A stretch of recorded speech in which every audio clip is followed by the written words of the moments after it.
Crystal প্যালেসের এগেইনস্টে draw করে point ভাগাভাগি করছে ম্যানচেস্টার ইউনাইটেড। খেলায় মোটামুটি পারফেকশন ছিল, পুরোপুরি বলতে পারতেছি না, কারণ স্কোর তো করতে পারে নাই, কিংবা 3 পয়েন্টস তো পায় নাই। জিততে যেহেতু পারে নাই, তাহলে পুরোপুরি পারফেকশন ছিল এটা বলা অনুচিত হবে বলে মনে করতেছি। অনানা আজকে দারুণ করছে, তাদের কিপার ভালো ভালো সেভ করছে। পুরো ম্যাচই বলা যায় যে অনেক অ্যাক্টিভ ছিল, যেটা প্রত্যেকটা টিমই তাদের গোলকিপারের কাছ থেকে আশা করে। সে ভালো ভালো সেভ করছে আজকে, সেটা বলতেই হয়। তাছাড়া ব্রুনো ফার্নান্দেজ একদম শুরু থেকে শেষ পর্যন্ত পুরো একদম এনার্জি নিয়ে খেলছিল, তার একদম সর্বোচ্চটুকু দিয়ে সে যেই রকম সচরাচর গেম প্লে করে ঠিক সেইভাবেই করছিল। তার গেম প্লেটা সবসময়ই ভালো, এটা খুবই সুন্দরভাবে দেখা যায়, আজকের ম্যাচেও দেখা গেছে। কিন্তু ঠিকঠাক মতো তার যত যেই ধরনের মানে একদম পারফেক্ট সাপ্লাই দরকার ছিল অ্যাটাকারদের, ওই ধরনের কোনো কিছু মানে দেখা যায়নি। তবে খেলা যথেষ্ট পরিমাণ স্পেস বের করে করে দিছিল, এবং পাসিংও হয়েছিল। তবে যতটুকু মানে ইউনাইটেড ফ্যান্সদের প্রত্যাশা ছিল, আমার কাছে মনে হইতেছে তার কোনো কিছু হয়নি। আমার দিয়ালো যে প্লেয়ারটা ম্যানচেস্টার ইউনাইটেডে বর্তমানে বলা যায় যে রেগুলারলি খেলতেছে, মোটামুটি তো সে একদম শুরু থেকেই খেলতেছে, তো ওই প্লেয়ারটা খুবই দারুণ করতেছে। তার খুবই মানে স্পিড আছে, তার ড্রিবলও ভালো, পাসিং ক্যাপাসিটিটাও খুবই ভালো। তো এই প্লেয়ারটাকে তারা ব্যবহার করতেছে রাইট উইং সাইডটাতে। এইটা তাদেরকে মানে এই প্লেয়ারটা ভালোই মানে আহ, তাদেরকে সার্ভিস দিতেছে বর্তমান সময়ে, যেটা খুবই ভালো। খুবই মাইনু মাঝখানে ব্রুনো ফার্নান্দেসকে খুবই হেল্প করতেছে।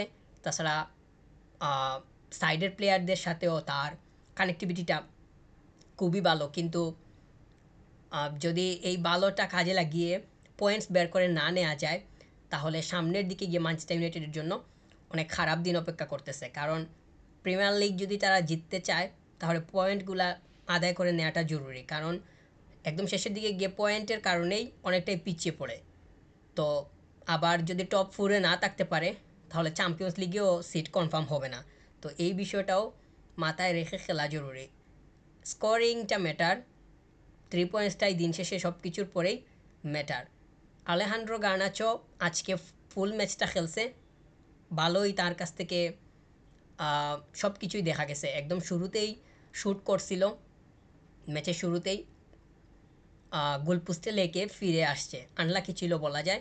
তাছাড়া ভালো ভালো রান নিছে, বলটাও ছেড়ে ছেড়ে খেলছে, যেটা মানে এটা খুবই ভালো ছিল।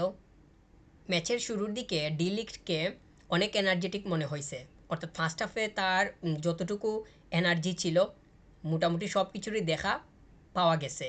কিন্তু পরবর্তীতে গিয়ে দেখা গেছে যে সে একটু ডাউন।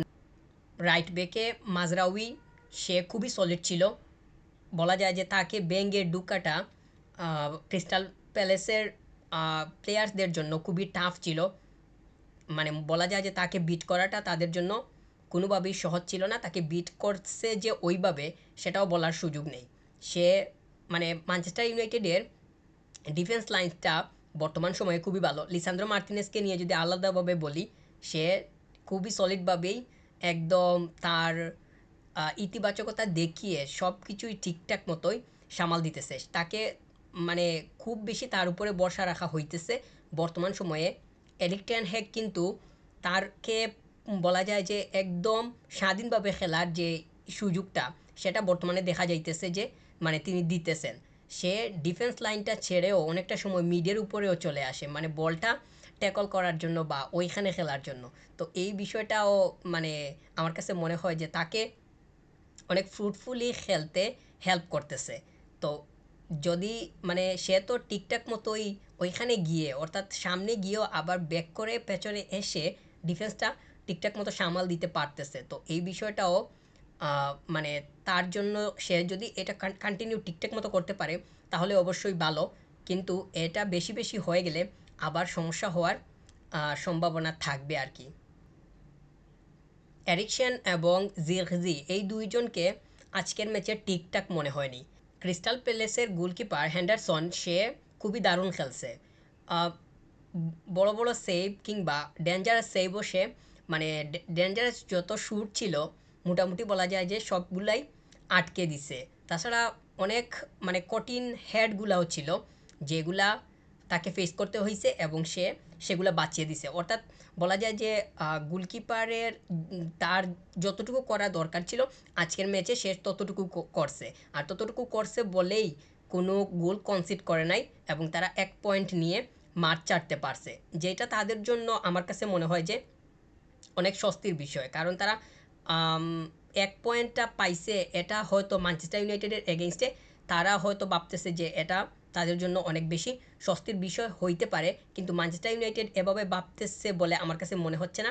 কারণ তারা যেইভাবে খেলছে আমার কাছে মনে হইছে যে 3 পয়েন্টসের জন্যই তারা মাঠে নামছে। কিন্তু তারা তো স্কোর করতে পারে নাই। স্কোর করতে না পারলে তো 3 পয়েন্টস তো কোথা থেকে আসবে? 3 পয়েন্টস নিতে হলে তো স্কোর করাটা দরকার। কিন্তু স্কোরিংয়ে প্রবলেম বলেই মনে করতেছি। ম্যানচেস্টার ইউনাইটেডের মানে মিডফিল্ড সলিড আছে, ডিফেন্সের সাইডটাও সলিড আছে। আজকে ওনানা ভালো করছে, মানে গোলকিপারের সাইডটাও ঠিকঠাক ছিল।